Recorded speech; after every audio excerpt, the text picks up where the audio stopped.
నందలహరి 6వ శ్లోకం.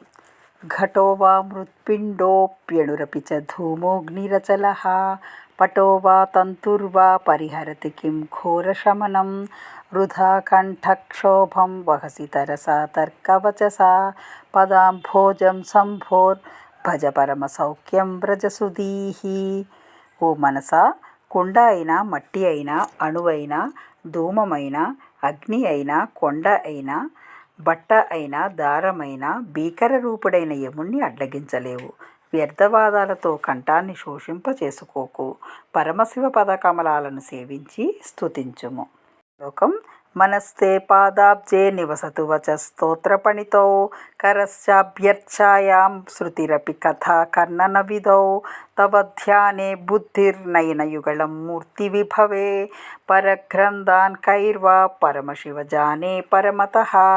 ఓ సదాశివ, నా మనస్సు, మాట, చెయ్యి, చెవి, బుద్ధి, కళ్ళు ఇవి క్రమంగా నీ పాదకమలాలయందు, నీ స్తుతియందు, నీ పూజయందు, నీ కథాశ్రవణమునందు, నీ ధ్యానమందు, నీ దర్శనమందు, సేవాదులయందు సంలగ్నమగునుగాక.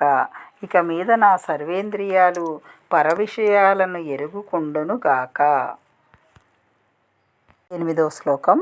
యథా బుద్ధిః సుక్తౌ రజతమితి కాచాస్మణిమణిః జలే పైష్టే క్షీరం భవతి మృగతృష్ణాసు సలిలం తథా దేవభ్రాంత్యా భజతి భవధన్యం జడజనో మహాదేవేశం త్వాం మనసి చ నమత్వా పశుపతే.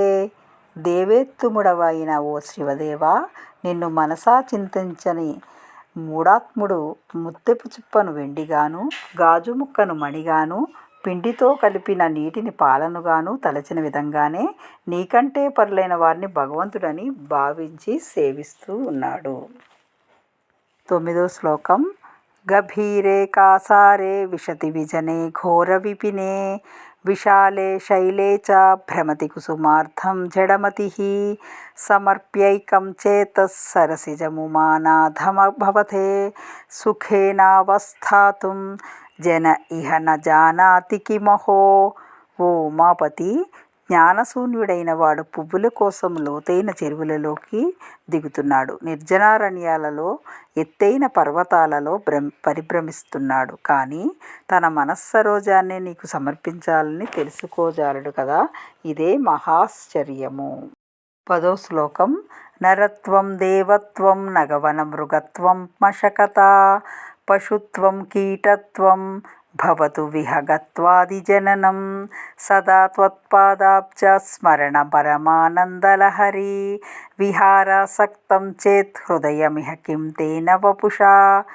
సదాశివ, దేవ మానవ జన్మలు గాని, గిరివనాదులలో మృగజన్మ గాని, చీమ, దోమ, క్రిమికీటక పశుపక్షాది ఏ జన్మ లభించినా లభించని, కానీ నీ పాదారవింద సంస్మరణ అనే మహానంద ప్రవాహంలో విహరించగల తలుపు కలిగితే చాలు. జన్మ ఏదైనా బాధలేదు. ఓం నమః శివాయ.